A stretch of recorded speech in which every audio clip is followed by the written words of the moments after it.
I knew something was wrong the second I stepped onto my porch. The air felt still too quiet for a late Arizona afternoon. When I opened my front door, my stomach dropped, my gun safe stood wide open, every shelf empty.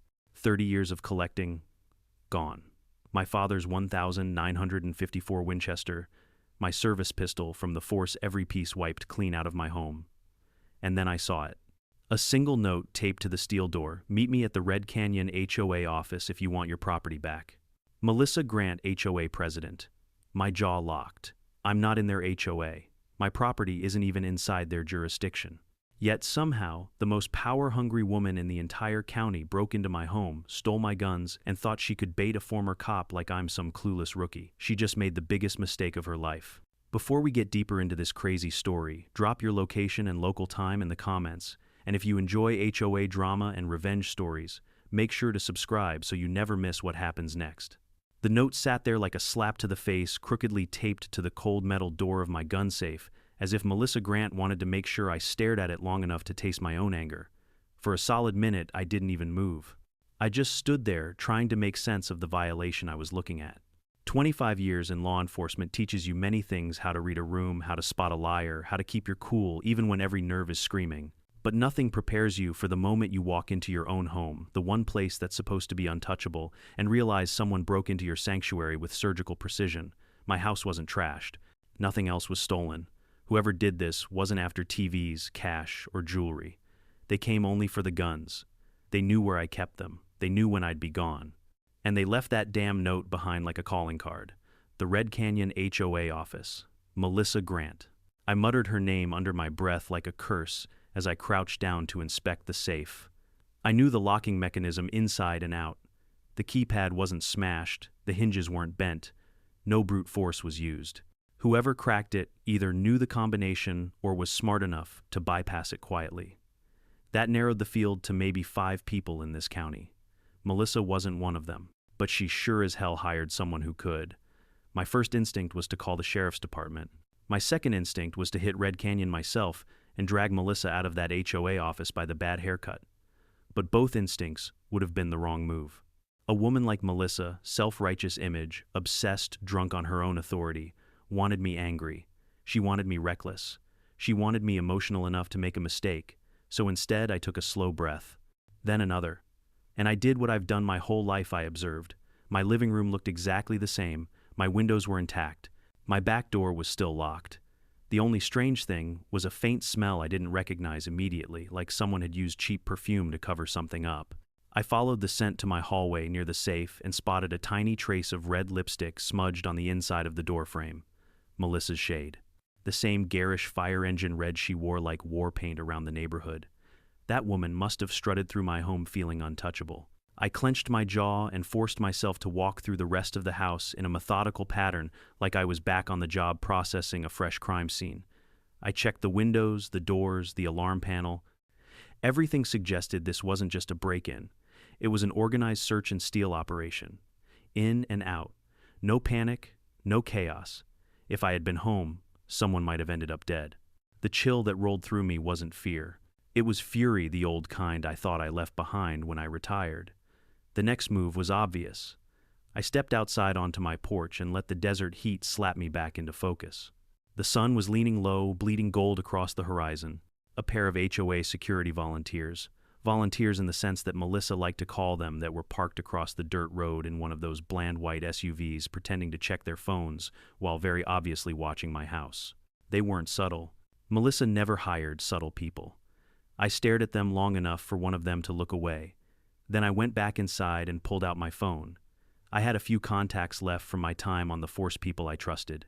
People who didn't ask stupid questions. People who wouldn't ignore something like this. The first number I dialed belonged to Detective Sam Harlow, an old partner of mine who now worked for the county. He answered on the second ring. "Jack, you finally calling me about that HOA circus you live next to? I didn't waste time. Someone broke into my house today," I said. "They cleaned out my gun safe." He went silent. Sam wasn't the silent type, unless something serious hit him. "Say that again," he finally said. "Every gun I own, gone." Any idea who I looked at the note again? Melissa Grant. Sam swore under his breath. "Tell me you're joking." "I wish I were." "She left a note, demanding I meet her at the HOA office." That's not just theft, he said. That's kidnapping property, burglary, felony breaking and entering.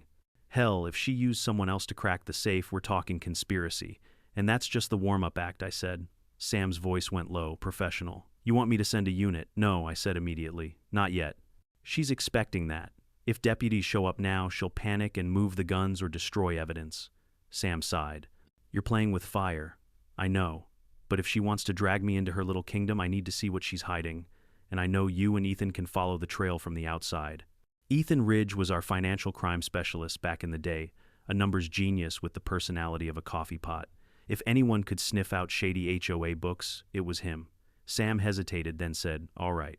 But you go careful. And Jackie, this Melissa woman, she isn't stupid. She went after your guns for a reason. Whatever she wants from you, it's big. I hung up feeling the weight of the truth settle in my chest. He was right. Melissa didn't break into my home for fun. She wanted leverage. She wanted me under her thumb. She wanted a man with my background, my reputation, to be part of her HOA, so she could boast that even a former cop had to follow her rules. That wasn't going to happen. Not today. Not ever. I changed into clean clothes, strapped on my last remaining handgun, the one I kept hidden under the floorboard in my bedroom, and walked outside. The HOA SUV was still there. I locked eyes with one of the volunteers, a nervous younger guy named Brent, who probably joined the HOA because Melissa told him it would look good on a resume. He practically jumped out of his skin when I walked toward my truck. I didn't say a word to him. He didn't say a word to me. But the moment I drove off, I saw him talking frantically into his walkie-talkie. Good. Let Melissa know I'm coming. Let her prepare. Let her believe she has the upper hand. She had no idea she'd just picked a fight with the wrong man. The Red Canyon HOA office sat at the end of a cul-de-sac, looking more like a dentist's building than anything official. The sun had set by the time I pulled in. The lights were on, the blinds were closed, and Melissa's Mercedes was parked right in front like a throne on wheels. I stepped out of my truck and felt the desert air cool against my face. The weight of my hidden handgun was steady familiar. Before I walked toward the entrance, I paused, letting my eyes adjust. The building was too quiet. No movement, no chatter, just a trap disguised as an office. And I was walking straight into it. The further I walked toward the HOA office, the more every instinct I'd earned over 25 years of law enforcement lit up like a Christmas tree. Something was off. Not wrong in an obvious way, not like an ambush in a dark alley, but wrong in that slow, creeping way where you know you're being watched, even when you can't see eyes on you. The desert has that effect sometimes. It holds sound in a strange way. It amplifies silence. I paused in front of the glass door, peering in through the narrow cracks between the blinds. The lobby light was on, but the receptionist desk was empty. No HOA volunteers with clipboards. No overworked treasurers sorting through paperwork. No residents stuck waiting to dispute fines. Just silence. Thick, intentional silence. I pulled the door open slowly. It wasn't locked. That alone told me Melissa was expecting me and wanted it to look welcoming. Inside, the air conditioning blasted cold enough to fog the glass behind me. The interior smelled like stale coffee and lavender cleaning, spray the signature scent of every HOA in America, Jack Coleman. Her voice slithered out from behind the corner before I even saw her. Smooth, confident, calculated, and there she was, Melissa Grant, stepping into view like she'd been rehearsing the moment all day. She wore one of those power suits suburban tyrants love, deep red, perfectly fitted, not a wrinkle in sight. Her blonde hair was pinned back into a bun so tight I wondered how she still had circulation in her scalp, and on her face sat the exact smile I expected, one that didn't touch her eyes, one that said she believed she owned everything the light touched. Welcome, she said, warmly, falsely. Glad you decided to cooperate. My jaw tightened. You broke into my home. She chuckled softly like I'd told a cute joke. I accessed property that has been in violation of community safety standards. As HOA president, I am well within my cut the crap, I snapped. My land isn't part of your community. You have zero authority over me. Her smile twitched at the corner, but she didn't break. She stepped aside, gesturing toward the hallway. Let's discuss this privately. I didn't move. Where are my guns? Oh, Jack. She clicked her tongue and smirked. If you're going to demand things, at least have the decency to sit down first. She turned her back on me, bold, foolish, and started walking down the hallway toward the HOA conference room. I followed, but not too close. I kept my eyes scanning everything, the ceiling tiles, the vent positions, the shadows beneath office doors. I even noted the little security cameras mounted in the hallway corners. One blinked red. It wasn't recording. It was watching. Melissa pushed open the door to the conference room and stepped aside, waiting for me to enter. I walked through first deliberately, just to throw her off. The room was smaller than I expected. Oval table, 8 chairs, fake ficus plant in the corner, the American flag in the back, and unsurprisingly, 3 HOA board members sitting stiffly like they'd been summoned for a disciplinary hearing. Their eyes refused to meet mine. I recognized them all. Tom Barlow, the treasurer, a nervous beanpole of a man. Judy Collins, the secretary, perpetually anxious and always holding 3 clipboards. And Brent Harper, the jittery volunteer who'd been sitting in the SUV outside my property earlier. All 3 looked like prisoners waiting for their sentencing. Melissa shut the door behind us and circled the table before sitting across from me like she was about to negotiate a business deal. She folded her hands on the table, leaned forward, and gave me a smile that would have looked right at home on a shark. "So, Jack," she purred, "let's talk about your future in this community." "My future doesn't involve you," I said flatly, "or the Red Canyon HOA." She tapped a manicured nail on the table. "Oh, you're mistaken. Your property borders the community. That gives us the right to enforce compliance standards within a shared environmental zone." I almost laughed. "Shared environmental zone, that's not even a real term," she shrugged. "Legal definitions are flexible if enough homeowners agree, except my home isn't one of them." There was a flicker of irritation in her eyes. Then she snapped her fingers. Brent flinched like he'd been shocked, stood up so fast his chair toppled, and handed her a black case.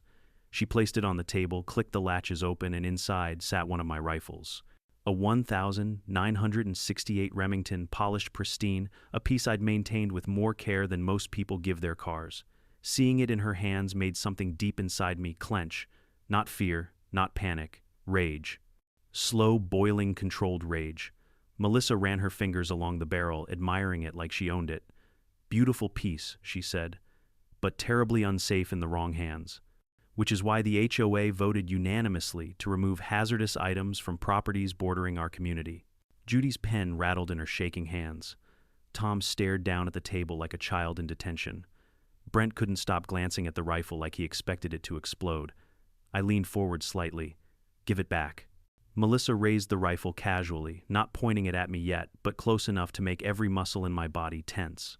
"I will, once you sign the membership agreement." I squinted. "That's what this is about, forcing me into your HOA." "It's not forcing," she smiled sweetly. "It's alignment, harmony, compliance with community expectations. In exchange for my property rights. In exchange," she said, "for peace." Then she lifted the rifle and aimed it directly at my face. The board gasped. Brent whimpered. A pen dropped. Melissa's voice went low and venomous.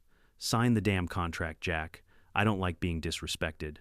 And I don't like non-members undermining my authority." I met her gaze without blinking. "You aiming an unloaded rifle at me isn't going to scare me." Her eyebrow twitched upward. "Unloaded. Check the chamber." She hesitated, a crack in the armor, a moment of uncertainty. She pulled the bolt back, click. Empty. The look on her face was priceless. A flicker of surprise, confusion, and then humiliation. I smirked. "You think I leave weapons loaded in my house? Only amateurs do that."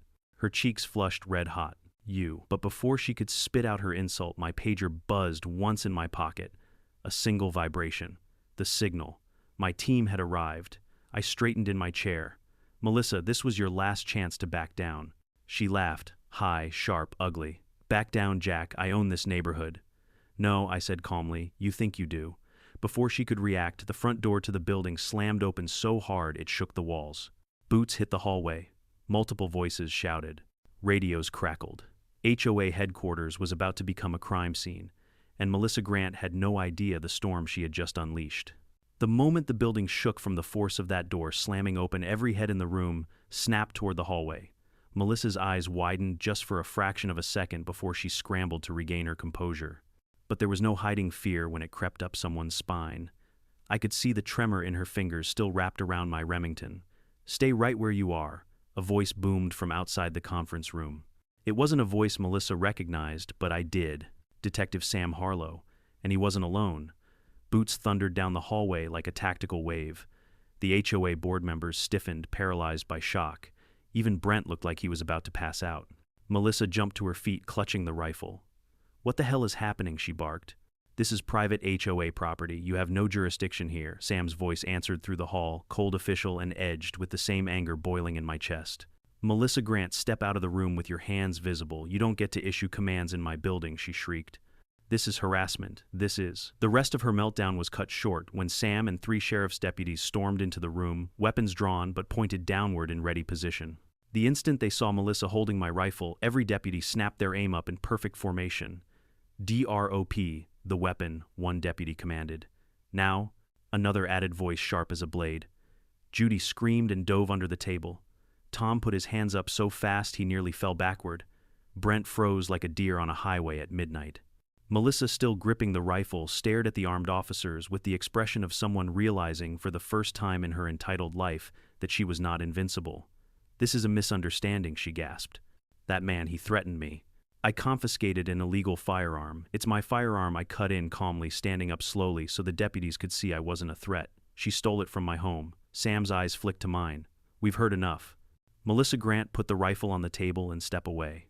Melissa didn't move. Her lips pressed into a thin line. "You think you can storm into an HOA facility without permission? I'll have every one of you sued, fired, reported to the county board." Sam nodded at a deputy. "Read it." The deputy held up a folded document.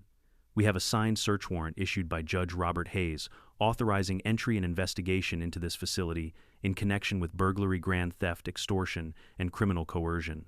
Melissa's mouth dropped open. You got a judge to sign this." "For him," Sam pointed a finger at her. "Because of you. You broke into a former police officer's home. You stole firearms. You used them to threaten him. And you extorted residents under the false claim of legal authority. That's not. I'd stop talking if I were you," Sam warned, "unless you want to add obstruction and resisting." Her face flushed red, then white, then blotchy. Slowly, very slowly, she put the rifle on the table. The second she stepped back, 2 deputies closed in, cuffing her wrists behind her back. "You have no idea what you're doing," she snarled. "I run this community. These people answer to me." "That man is nobody. He's the property owner you robbed," a deputy said. "And your little kingdom," Sam added, "is about to go up in flames." Melissa let out a short, hysterical laugh. "You think I'm the only one involved? You think you can stop this? You're all pathetic." Sam didn't rise to the bait. He just motioned to the other deputies. "Search the building. Every room." The deputies fanned out instantly. Within seconds, drawers were opening, paperwork was being boxed, computers unplugged. Judy was sobbing under the table, hugging her knees. Tom sat silently with his face in his hands. And Brent, poor kid, looked like he was about to either confess or faint. Melissa twisted her head toward him. "Brent, say something. Tell them Jack threatened me." The kid shook his head violently. "No, what? He didn't threaten anyone. You told us to stay quiet." "Shut up," she barked. But it was too late. He'd said enough. Sam gently helped Judy out from under the table and asked if she was okay. She nodded, wiping her eyes. "Do you have anything you want to tell us?" Sam asked, voice steady, not accusatory. Judy hesitated. For a long moment she looked like she might lie to protect Melissa, but then her shoulders slumped. She told us Jack was under investigation. She said we had to support her decisions or we'd be replaced. She made us sign off on purchases we never approved." Tom lifted his head, guilt etched across his face. "She's been skimming from the improvement fund for years, thousands of dollars, some months, tens of thousands. She made us file false maintenance reports." Sam nodded. "We'll need written statements." "We'll give them," Tom said quietly. "Just please make sure she can't retaliate." "She won't," I said firmly. "Not anymore." A deputy re-entered the room. "Detective, you're going to want to see this." We followed him into the storage room at the back of the building. It was cramped and dimly lit boxes stacked high along every wall. But on the floor, lined up neatly like inventory at a pawn shop, were my guns. All of them. Every cleaning kit, every case. Even the wooden stand my father made for the Winchester. Melissa had boxed them according to caliber, like she was getting ready to sell them or ship them. My chest tightened. "Son of a..." Sam muttered. She really was preparing to move them. The deputy pointed to a clipboard on top of a box. "Look at this." Sam read it, then passed it to me. It listed buyers, prices, pickup dates, out-of-state transfers, fake serials. Melissa wasn't just stealing my guns, she was selling them through a black market reseller disguised as an HOA vendor. She was running a full-scale weapons laundering ring. Sam gave a low whistle. "Jack, this is bigger than we thought." I nodded slowly. Yeah, and she thought she'd use me as her leverage piece. We carried the boxes out into the hallway. Melissa saw them and screamed, thrashing against her cuffs. Those are evidence you can't take those, I have rights. You lost your rights when you broke into my home, I said. Sam signaled for the deputies to take her outside. As they dragged her down the hall, she kicked and fought like a toddler, throwing a tantrum. The illusion of power, the little kingdom she ruled with threats and intimidation, was crumbling right under her feet. The board members stayed seated, stunned as Melissa's screams echoed down the hallway, out the front door, and into the open desert air. Soon the only sound left inside the office was the rustle of paperwork and the soft hum of fluorescent lights. Sam clapped a hand on my shoulder. You did good, Jack. You kept your cool. Most people wouldn't have. Most people don't have 30 years of experience with criminals, I said. He smirked. Fair point. Then he turned serious. This is far from over. She had accomplices. The books show multiple names. We'll dig. We'll follow the trail. But for now, your guns are safe. I looked at the box's relief, finally breaking through the anger. Let's get them home, I said. As we stepped outside, I noticed the HOA volunteers gathering on the sidewalk, whispering, confused, terrified, and suddenly free. Melissa Grant's empire was falling. And this was only the beginning. The night air outside the HOA building tasted different, cooler, sharper, charged with something electric. Maybe it was relief, maybe adrenaline, or maybe it was the simple satisfaction of watching the woman who'd terrorized half the neighborhood get shoved into the back of a sheriff's cruiser while still screaming about her rights and her authority. The deputies shut the door, muffling her tantrum, and Melissa's distorted reflection glared back at me through the window of the car. Her face twisted with rage, humiliation, and this sick sort of disbelief, as if she genuinely couldn't understand how her little empire fell apart tonight. The cruiser pulled away slowly, dust kicking up behind it under the orange glow of the streetlights. The HOA volunteers who'd gathered nearby whispered among themselves like kids watching their school principal get arrested. Half shocked, half delighted, all relieved, Sam watched it all with his arms crossed. Never thought I'd see an HOA president go down for weapons trafficking, he muttered. New one for the books. She's been building something for a long time, I said. This wasn't impulsive. She knew what she was doing. Ethan walked up, a thick folder tucked under his arm. You want to see something wild? He asked flatly. Always, I said. He handed me the folder. Inside were photocopies of financial statements, receipts, purchase orders, and bank transfers, all bearing the HOA letterhead, all signed by Melissa. Except the numbers didn't line up. The maintenance budget was inflated. The landscaping fees were double billed. The community patrol salaries had no names attached. And the renovation fund, they called it, the Red Canyon Renewal Project, had over $180,000 missing across 2 years. She hid everything in plain sight, Ethan said, adjusting his glasses, because she knew no one in the HOA reads this stuff. 90% of homeowners just mail their checks and assume everything's fine. And the other 10% are too scared to question her, I added. Exactly. I flipped through the papers more slowly. My stomach sank deeper with every page. Melissa didn't just skim a little money, she ran the HOA like a personal ATM, pulling cash from every fund, funneling it into shell accounts, then routing it to a weapons dealer registered in Nevada under a fake corporate name. A dealer we'd chased years ago but never pinned. She's been laundering and moving guns long before tonight, I said quietly. She didn't just steal mine because they were convenient. She needed inventory. Ethan nodded. Yours were clean, registered, tracked, high quality, easy to resell to collectors who don't ask questions. Anger tightened in my chest again. My firearms weren't supposed to end up in the hands of criminals or get shipped across state lines like merchandise. They were supposed to stay in my family, living memories of my father. The idea of some stranger pawing through them made my blood boil. Sam pointed toward the building. We need to finish the sweep. I followed them back inside. Deputies moved through rooms like an organized storm, pulling boxes, filing cabinets, flash drives, laptops. Every crack in the HOA office held a secret Melissa never thought would see daylight. But the deeper we went, the uglier the secrets got. In one storage closet, officers found 2 document shredders, both jammed with what looked like financial records Melissa had tried to destroy in a hurry. In another room, they found a cabinet full of violation notices that had never been delivered but were already stamped with resident names, ready to be slapped on doors whenever Melissa wanted to intimidate someone. One deputy called out from the back office. "Detective, you gotta see this." We gathered around him. He pointed to a corkboard covered in photos, grainy surveillance shots of homeowners' cars, close-ups of license plates, pictures taken at night through windows, and printed screenshots of social media accounts. Sam exhaled sharply. Jesus, she was building intelligence files. On everyone, I added. There were even photos of me walking my property line, unloading groceries, fixing the fence along the back pasture. Somewhere, somehow, Melissa had been watching me long before she ever confronted me about joining the HOA. This wasn't an HOA, I whispered. This was a damn cult with paperwork. A nervous laugh escaped Tom, who'd been standing behind us.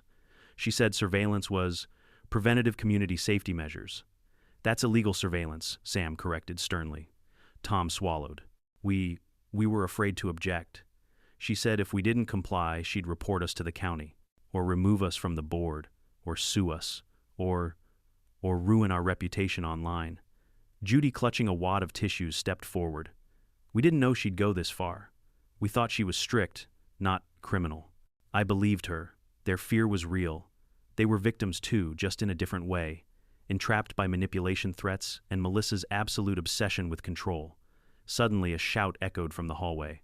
Detective, we found more firearms. We rushed toward the sound. In a small side office, probably Melissa's private workspace, stood 3 metal crates stacked in the corner.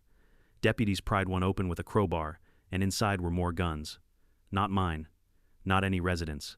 These were unregistered, aftermarket, unreported. Some looked fresh off the assembly line. Others had their serial numbers filed down. Sam whistled softly. This is enough to put her away for 20 years. Ethan pulled out his phone. I'm calling ATF. This just crossed into federal territory. As he made the call, I stepped back from the crates. The cold metal glinted under the fluorescent lights, and the room felt smaller, tighter, suffocated by the weight of what we'd uncovered. Melissa wasn't just a bully. She wasn't just a corrupt HOA president. She was running a full-blown criminal network from a strip mall office. When the ATF agents arrived, everything accelerated. The small HOA building transformed into a command center. Officers moved in and out with files, evidence bags, and statements. Flashlights cut across walls, officers nodded at each other, radios crackled non-stop. Near midnight, Sam and I stepped outside to get some air. The night sky stretched wide and dark above us, stars scattered like chalk dust. You all right? Sam asked. Yeah, I said, though my voice felt heavy, just thinking about what that I spent my entire career dealing with criminals who hid in the shadows. But Melissa, she hid in plain sight. Community meetings, bake sales, newsletter emails. Sam chuckled dryly. That's the thing about power. Sometimes the most dangerous people are the ones who convince everyone they're helping. I kicked at the gravel. She tried to ruin lives over petty authority. And she almost got away with it. But she didn't, Sam said. Because you didn't back down. I didn't answer immediately. I stared at the HOA building, its lights still blazing, its doors still flung open, its secrets finally exposed. For years, that place had been a symbol of fear for half the people who lived around it. Not anymore. One of the deputies approached us. Detective, we've got the initial statements ready, and the ATF wants to speak with Mr. Coleman too. Of course they do, Sam grumbled, rubbing his temple. I sighed. Let's get it over with. As we walked back inside, I took one last look at the desert road stretching out toward my home. My guns were safe. Melissa was in cuffs. The HOA was collapsing. But something in me knew this wasn't finished. Not yet. Because when someone builds an empire on intimidation and fraud, they never do it alone. And tomorrow, when the sun came up, I was going to find out who else had been helping her. By the time the ATF agents were done asking their questions, the clock on the conference room wall had crossed past 1:30 a.m. My voice was hoarse, my back stiff, and my patience wore thin. The fluorescent lights had gone from mildly irritating to borderline torture, but the adrenaline kept me sharp. I wasn't leaving until I had answers, not about Melissa, but about the bigger picture she had hinted at before the deputies dragged her out. You think I'm the only one? Those words rattled around in my mind, like loose brass in an empty magazine. When the agents finally released me, Sam led me outside again. The desert night had cooled even further, the smell of dust hanging low like fog. A couple of HOA volunteers still lingered near the sidewalk, whispering into their phones, processing what they'd witnessed. A group of neighbors, woken by police lights, had gathered across the street, watching the late-night spectacle unfold like a reality show. I'd never seen the community so awake, so interested, so alive. Sam handed me a bottle of water. Drink. You look like death. Thanks, I muttered before taking a long swig. How are the rest of them shaken, he said. Half of them claimed they never knew what Melissa was doing. The other half suspected something was wrong but were too scared to push back. That tracks. What about you? He asked, narrowing his eyes. You holding up all right? I let out a slow breath. Yeah. I'm just trying to figure out where to go from here, Sam snorted. Home? Bed? Maybe a sandwich? It's late. I shook my head. This isn't done. Melissa didn't run a weapons pipeline on her own. There's a supplier, a distributor. Someone gave her access to cracking open safes. Someone handled transport. Someone helped her intimidate residents. Already ahead of you, Sam replied, tapping his temple. But tonight get some rest. You're no good to anyone exhausted. I was about to argue, but a voice called out behind us. Mr. Coleman, it was Brent, Melissa's jittery volunteer.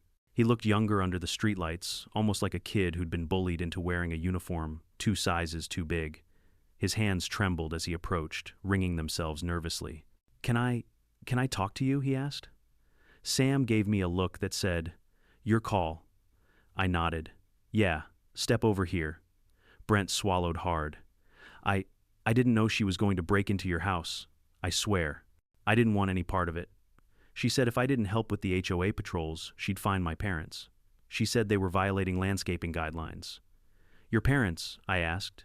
Yeah, they live 2 streets over from you. She told me I'd be responsible for community enforcement or they'd be punished. My jaw tightened. You didn't break into my house, Brent. Who did? He looked down at his shoes.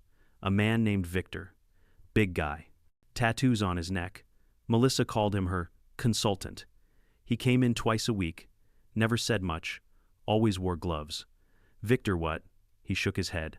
I never heard a last name. But he drove a black Ram truck. Nevada plates. Out of the corner of my eye, I saw Sam's brow arch. Nevada. Fits with the gun dealer. Brent kept talking, voice trembling. He brought tools, metal cases. He'd go into Melissa's office, close the door, and lock it. She said he was working on security systems, but every time he left, he carried different boxes. What kind of boxes, I asked. Long ones, heavy. I had to help him load one into the HOA SUV last month. He told me if I ever talked about it, he'd come back for me. I stepped closer. Listen to me carefully. You're safe now. Melissa can't threaten you. Victor won't touch you. You're doing the right thing by talking. Brent nodded, wiping his eyes. There's more. Go on. She made us install cameras near your property line last summer. She said she needed visibility into non-compliant areas, but the cameras weren't for the HOA. They weren't even connected to the system in the office. They streamed somewhere else. My blood ran hot. Where I don't know. She wouldn't tell us. But Victor had access to the feed. Sam cursed under his breath. So they were scouting you for months. For a break-in, I muttered. They planned it, prepared it, executed it. Brent nodded, looking apologetic enough to break my heart a little. She said you'd eventually join the HOA once you understood the consequences of non-cooperation. What consequences that? Brent hesitated. That they'd continue escalating until you felt pressured to comply. She said high-value targets require high-pressure tactics. I clenched my jaw so tightly my teeth ached. High-value targets, Brent nodded miserably. She wanted you as a trophy member, a respected ex-cop following HOA rules. That's how she put it. Said it'd make everyone else fall in line. Sam glared toward the building. Jesus, the ego on that woman. Brent nodded. I didn't want to be part of it. I really didn't. I placed a hand on his shoulder. You did the right thing coming forward. He looked up, eyes watery. Am I going to get in trouble? No, I said firmly. You're going to help us take the rest of this down. Sam handed Brent his card. We'll need a detailed statement, and you stick close to your parents. If Victor shows up anywhere, call 911 immediately. Brent nodded, taking the card like it was a lifeline, then hurried off to join his parents, who were now pushing through the small crowd forming. As he left, Sam exhaled a long, weary sigh. Nevada plates, a safecracker, surveillance outside jurisdiction. This was organized crime hiding behind HOA letterheads. Melissa said we couldn't stop this, I reminded him. She wasn't bluffing. Sam rubbed his temples. Which means Victor is still out there. And now he knows Melissa's been arrested. He'll run, I said. Or he'll retaliate. Exactly. A deputy approached us again. Detective, we found a locked drawer in Melissa's desk. Bolted shut. No key. My pulse quickened. Let me guess it's metal, he nodded. Bring me a crowbar, I said. Minutes later, we were inside Melissa's office again. It felt different with her gone emptier, without the suffocating air of control she carried with her. On her desk sat a metal drawer built into the underside, bolted to the wood. Sam braced it while I wedged the crowbar into the seam. A few strong pops later, it cracked open. What was inside made every hair on the back of my neck stand straight up. 2 burner phones, 3 USB drives, a thick envelope labeled RC Transfers Q3, and on top of everything, an HOA violation notice with my name printed across it, only it wasn't a normal one. It was stamped Final Property Seizure Notice. Sam picked it up slowly. Property seizure HOAs don't have that authority. Melissa thought she did.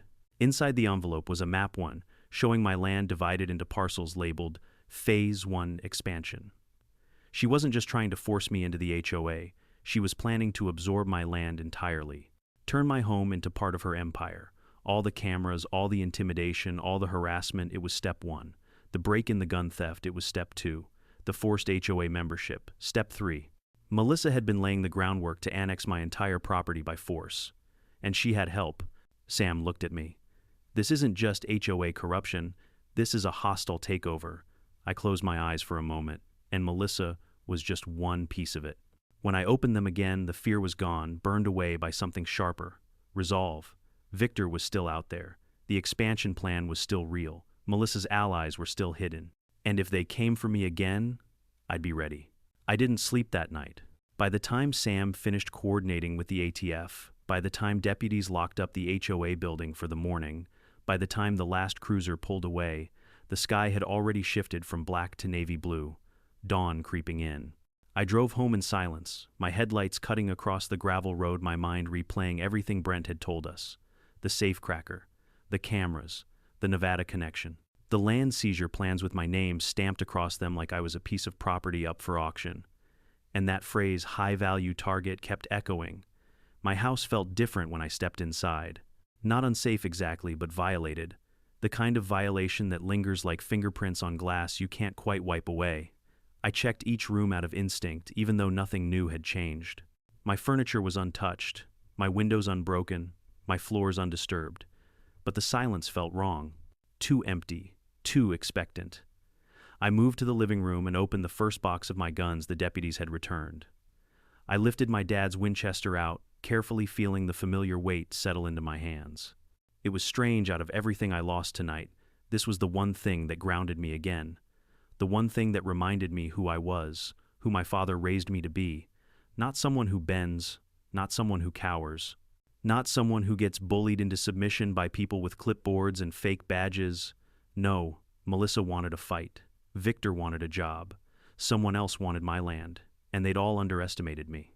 As the sun began rising over the desert hills, splashing light across my property, my phone buzzed. Sam. I answered immediately. You awake? He asked, already knowing the answer. Barely. I've got updates. Not good ones. I sat down at my kitchen table, gripping the edge. Tell me. ATF traced the Nevada burner phones we found. Both pinged near a storage yard outside Henderson 2 months ago. Guess who rented the storage unit? Victor. Bingo. What's inside the unit we don't know yet. Nevada ATF is working on a warrant. But that's not the urgent part. My grip tightened. Go on. We checked Melissa's phone records. She made 24 calls to the same Nevada number this month. Cross-referenced it. Belongs to a man named Victor Hale, 6'2", tattoos on his neck, former Marine, dishonorable discharge, multiple priors for B and E, and illegal arms transport. And he's not just a safecracker. My jaw clenched. What is he? A fixer. The kind of guy people hire when they want problems to disappear. Or people. A long silence stretched between us. You think he's still in town? I asked finally. That's the part we can't confirm. His truck hasn't been spotted since yesterday morning. And we didn't find him anywhere near the HOA office. But Jack, listen carefully. Yeah, if he knows Melissa was arrested, he might panic. Or he might try to finish whatever she hired him to do, meaning you need to be on guard. I smirked darkly. I already am. Seriously, Jack, this guy's dangerous. So am I. Sam sighed. Just don't do anything stupid. Deputies will swing by your place for extra patrol. Stay put for a few hours until we know more. Copy that. After we hung up, I set my phone down and rested my forehead against my fist. There was no way I was going to sleep, even if I tried, not with everything swirling in my head, not with the possibility that Victor might still be nearby. I stepped outside. The desert morning was quiet, eerily quiet. My boots crunched against the gravel as I walked the perimeter of my land. The sun warmed the horizon, casting long shadows across the mesquite trees and brush that edged my property. It felt peaceful, but peace can lie. When I reached my fence line, something caught my eye. A glint, metal, from the ground. I crouched. Half buried in the dirt was a small piece of black plastic. I pulled it free. A camera lens.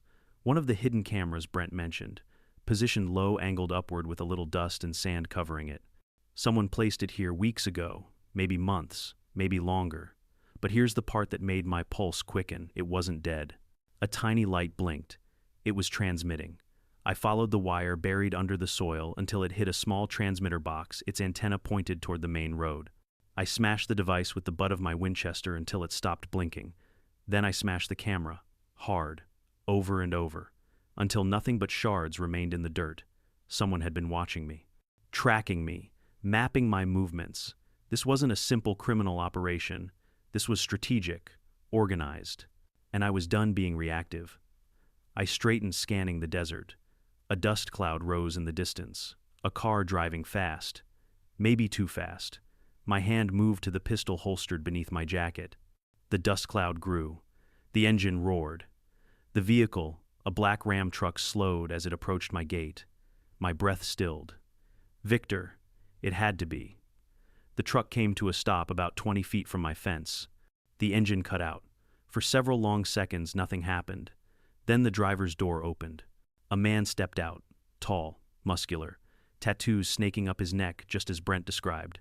Sunglasses, beard, the kind of walk that said he wasn't afraid of anything, not the law, not consequences, not me. My grip tightened on my pistol. He looked around casually, then called out Jack Coleman. His voice carried across the dry air. I just want to talk, yeah. And I wanted a pet dragon. I kept my gun low but ready. That's so funny. People who just want to talk don't spy on my property and break into my home. He chuckled. I didn't break into your home, I only cracked the safe.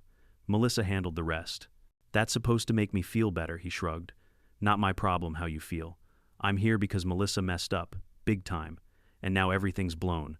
She's under arrest, I said. ATF has your name. I know, doesn't matter. Why's that? Because Melissa was small time, a pawn, a tool. She didn't understand the system. He pointed at me. But you're in the way. The hair on my arms prickled. In the way of what exactly? He flashed a cold grin, expanding the community.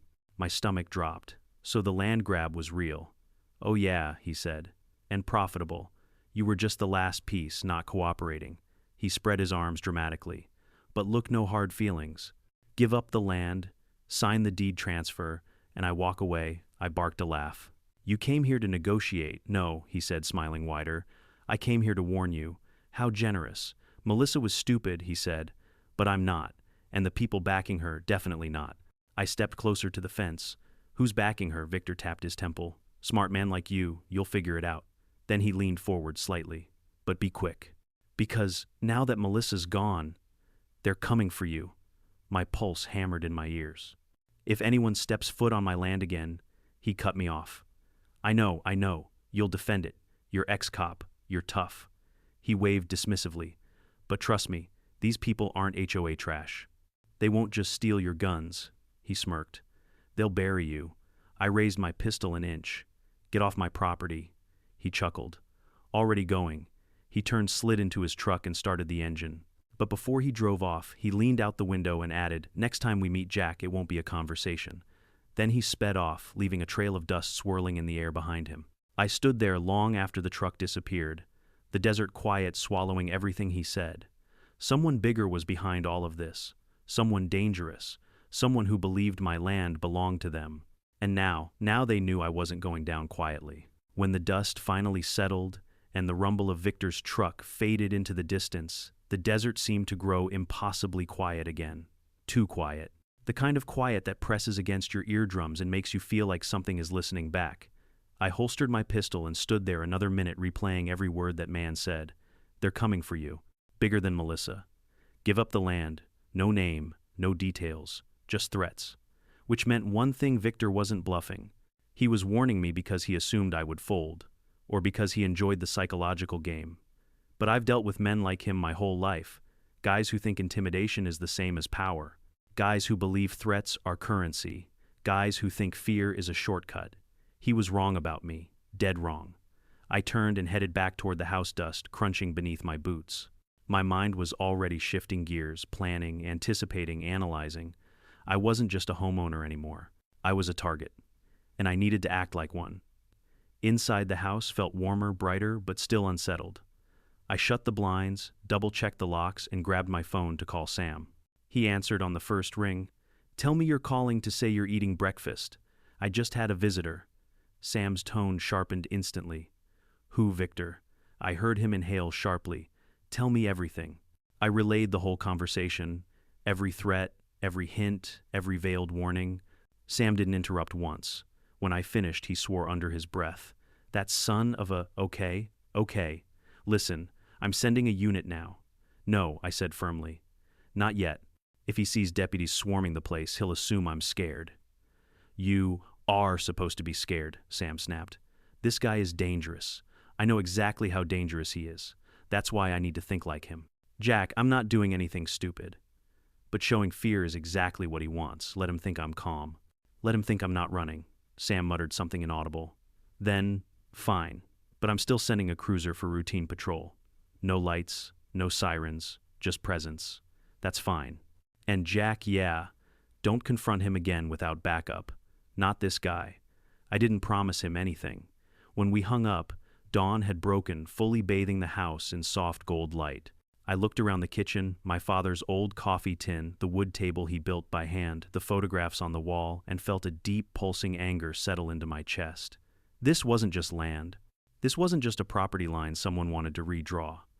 This was my home, my father's home, my life's work, and they wanted to take it. I turned back to the boxes of guns and began checking each one systematically. It felt ritualistic, familiar, grounding. The clack of chambers, the smooth slide of bolts, the weight in my hands. The sun climbed higher. Heat began creeping in. Hours blurred. Then someone knocked on my door. 3 firm taps. Not frantic. Not hostile. Controlled. I unholstered my pistol and approached carefully. Through the peephole, I saw a woman maybe in her early 60s. Gray bob haircut. Denim jacket. Practical boots. She didn't look like the HOA type, not polished, not prissy, not the clipboard-carrying kind. I cracked the door but kept the chain on. "Can I help you?" she offered a gentle smile. "Name's Carol Simmons. I'm your neighbor from 2 properties over." I recognized the name. Her husband passed 2 years ago. She lived alone now. "Morning," I said cautiously. "What brings you over?" She lowered her voice.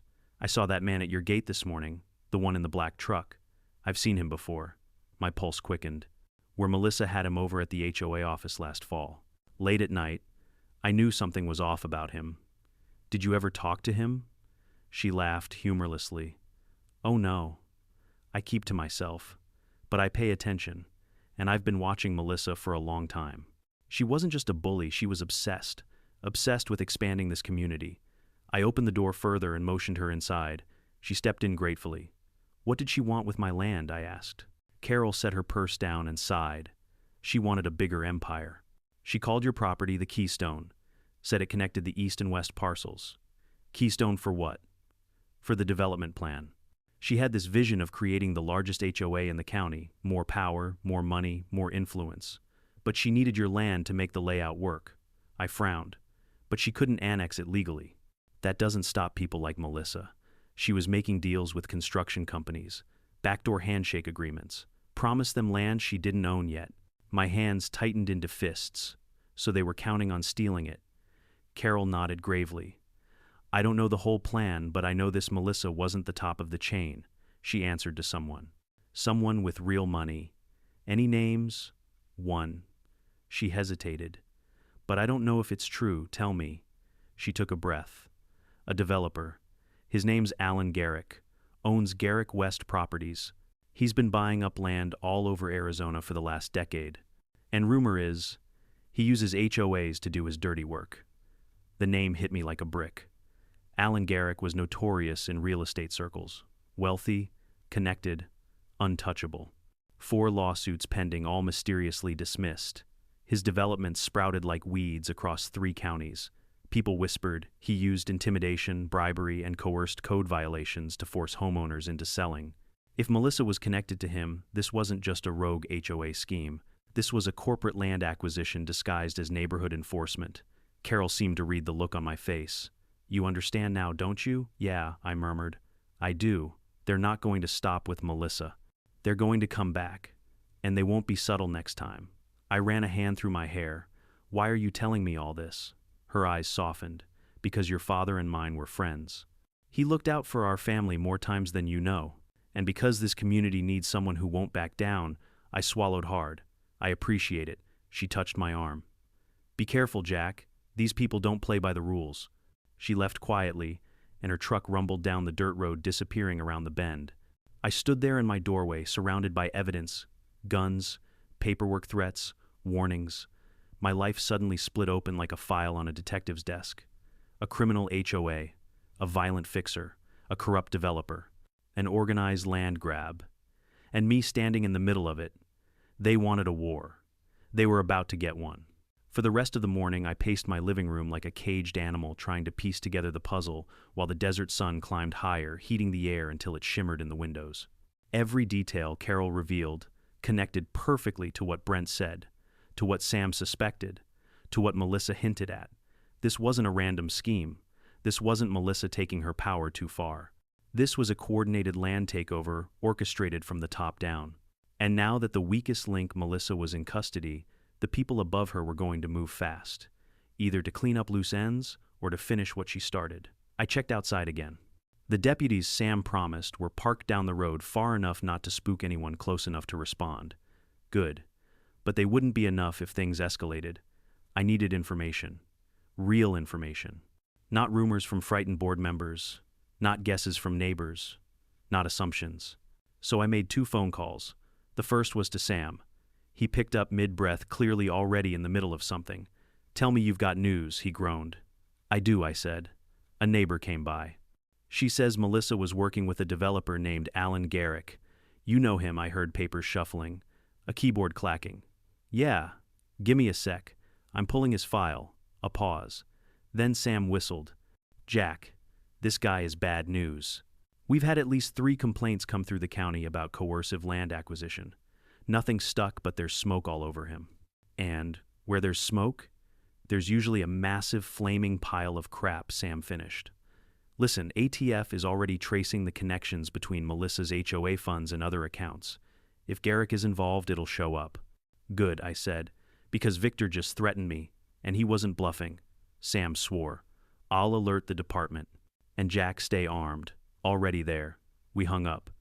The second call I made was to someone I never thought I'd involve in this mess, an old friend from my highway patrol days, a survivalist, ex-military, paranoid as hell but brilliant when it came to security. His name was Wyatt Boone. He picked up on the second ring, voice gravelly from years of cigarettes. "Jack Coleman," he grunted. "Either you're calling to invite me fishing, or someone pissed you off. I wish it was the first. You need gear or backup, both." Wyatt's low laugh rumbled. "Tell me when and where." I filled him in quickly. HOA corruption, stolen guns, the fixer, the land grab. He didn't interrupt once. When I finished, he exhaled long and slow. "Sounds like you stirred up a nest of diamondbacks," he said finally. "I'll be there in 30. "Thanks, Wyatt. Don't thank me until it's over." When he hung up, I immediately felt the tension in my body loosen. Wyatt wasn't just reliable, he was dangerous in ways Victor wouldn't see coming.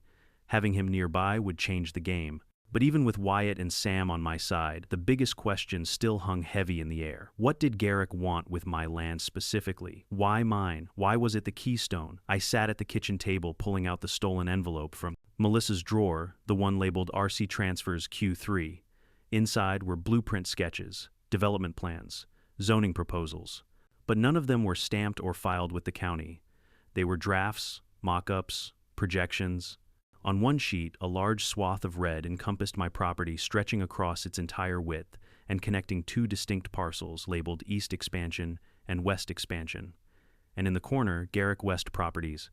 I stared at the annotations, the arrows, the profit projections in the margins. My land wasn't just valuable, it was necessary. Without it, Garrick couldn't complete his planned mega-development. My acreage cut the map in half like a knife. My land was the bottleneck, the blockage, the one part he couldn't buy, steal, or bully his way into owning.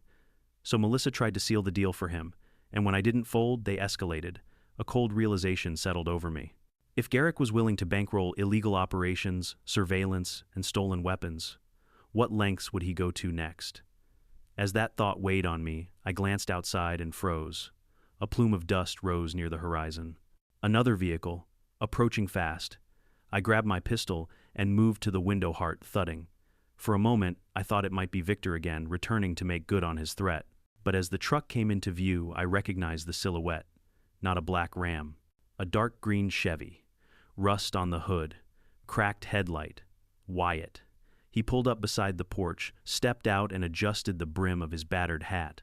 He carried a duffel bag in one hand and a scoped rifle slung across his back. "You weren't joking," he said as soon as I opened the door. "Wish I had been." He stepped inside, set the duffel on the counter, and unzipped it. Inside were motion sensors, reinforced locks, night vision cameras, battery backups, and enough tactical gear to outfit a small unit. He glanced around the house. "All right. Where do you want perimeter sensors?" "Start with the east line," I said. "That's where Victor was watching from." Wyatt nodded. "And we'll set up 2 hidden cameras on the west side. Cover the blind spots." He paused. "You expecting him back?" "Yes." Wyatt smirked. "Good. I'd hate to waste these toys." We got to work. Wyatt hammered ground sensors into the dirt. I rewired the back door's lock. Together we mounted cameras into the rafters under the eaves. The midday sun baked the fields, sweat soaked into my shirt, but adrenaline kept me focused. For hours we fortified the property, 2 men who'd spent their lives preparing for fights they never wanted but always understood. By the time we finished, the sun was low again, painting the desert in shades of orange and gold. Wyatt took a long drink from his water jug. "Jack, you know this is going to get worse before it gets better." "I know, and you know you should probably let Sam handle this." "I will, but this is my land." He nodded and set the jug down. "Then I'm staying." I shook my head. "You don't have to." "I do," he said simply. "Because if someone's coming to start trouble, I'd rather be here to end it."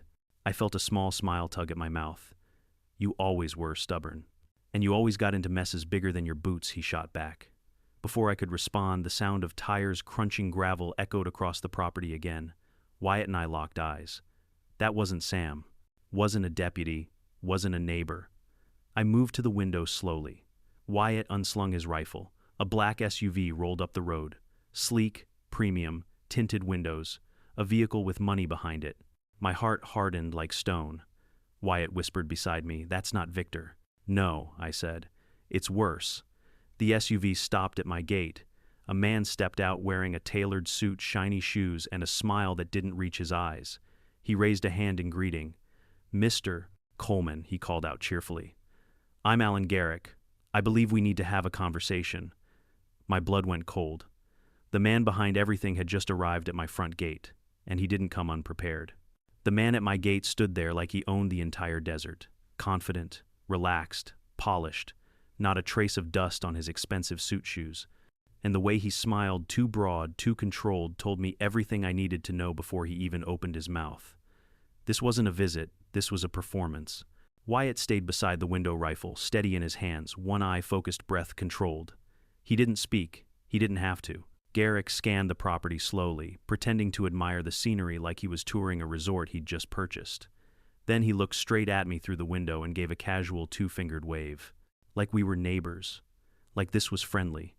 I stepped outside with my pistol holstered but visible. Wyatt followed a few feet behind, rifle lowered but absolutely not hidden. Garrick's eyebrows lifted a fraction when he saw Wyatt, just enough for a trained eye to catch. He didn't expect backup. Good. He clasped his hands together. "Mr. Coleman," he said in a voice so smooth it belonged on the radio. "Thank you for coming out. I was hoping we could speak privately." I didn't move closer. "This is private enough." His smile didn't falter. "I see you're a careful man."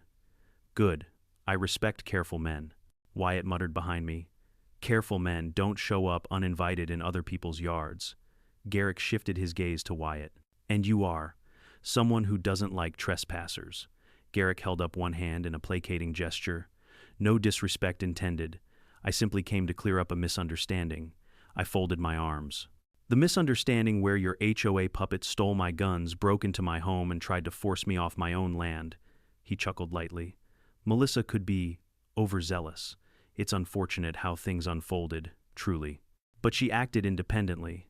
I had no knowledge of her illegal activities. Wyatt whispered. He's lying. I didn't need the reminder. Funny, I said. Her office was full of documents with your company's logo. Garrick clicked his tongue. Well, of course. We collaborate with HOAs across the Southwest. It's part of our business model. Consulting, development planning, expansion strategies. Expansion, I repeated. Like annexing my land. His smile sharpened. Only if it were mutually beneficial. Not interested, mister. Coleman, he said smoothly, I don't think you understand the opportunity here. I understand perfectly. I shot back. You want my property. You sent Melissa to pressure me.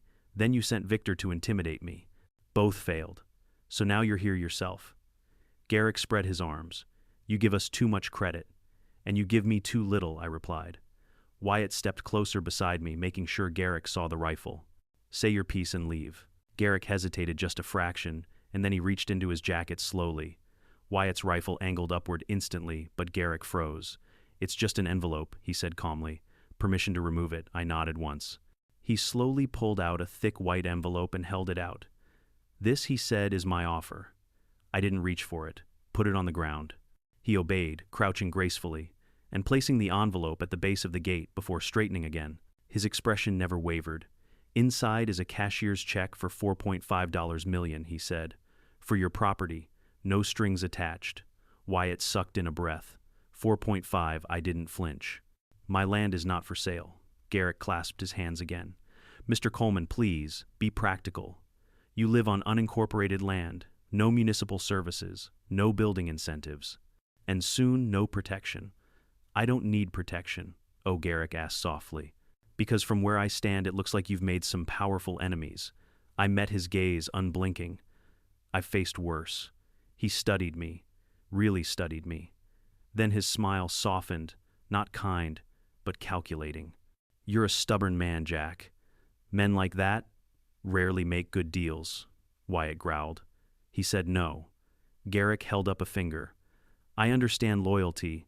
I understand legacy. Your father built this place. You want to protect it. Noble, truly. Then he leaned slightly closer toward the gate. But you're playing a losing game. I felt my pulse tighten, but I forced my voice to stay level. You threaten me again, and this conversation ends badly. Threaten, he laughed quietly. No, I'm advising you, as someone who respects strong men, men who understand power. I understand power just fine, I said, which is why we're done here.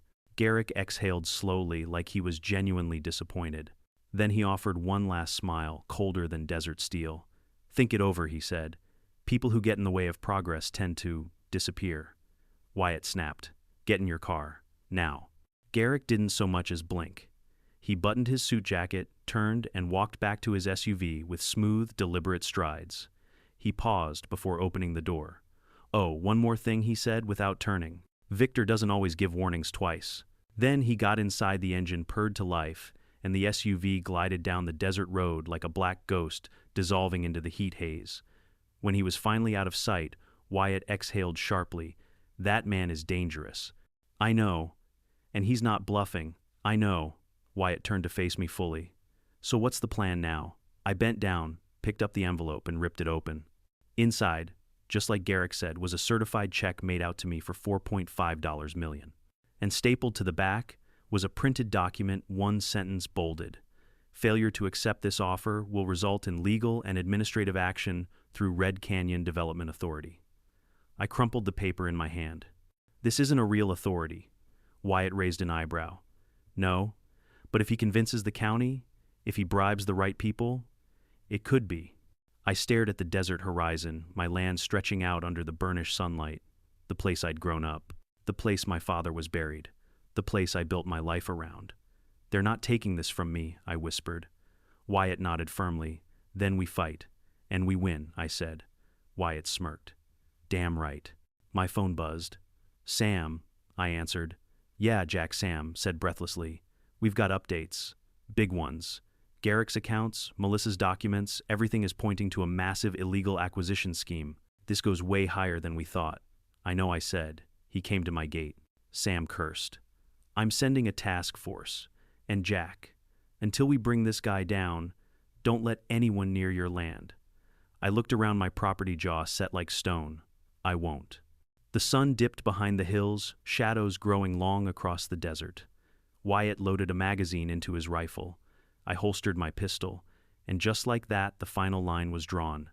They wanted my land. They wanted control. They wanted me scared. But they forgot something crucial. I wasn't just a former cop. I was a man with nothing left to lose, and everything worth protecting. And I wasn't going anywhere. In the days that followed, Sam's investigation tore Garrick's empire apart piece by piece. Bank records, shady contracts, fake zoning permits. The ATF, the county, and the state attorney all descended on his operations like hawks circling prey. Victor vanished, but warrants were issued. Garrick was indicted on 7 felony counts, and the HOA, what was left of it, collapsed entirely. My land stayed mine. My father's legacy stayed intact. And for the first time in months, Red Canyon finally felt like home again. Sometimes the strongest thing you can do is stand your ground. Not with violence, not with rage, but with conviction. Bullies, whether they hide behind titles, money, or HOA bylaws, only win when good people stay silent. So speak up, fight back, protect what matters. And if you enjoyed this story, drop a comment below and hit subscribe. There are more battles, more victories, and more wild HOA stories coming your way.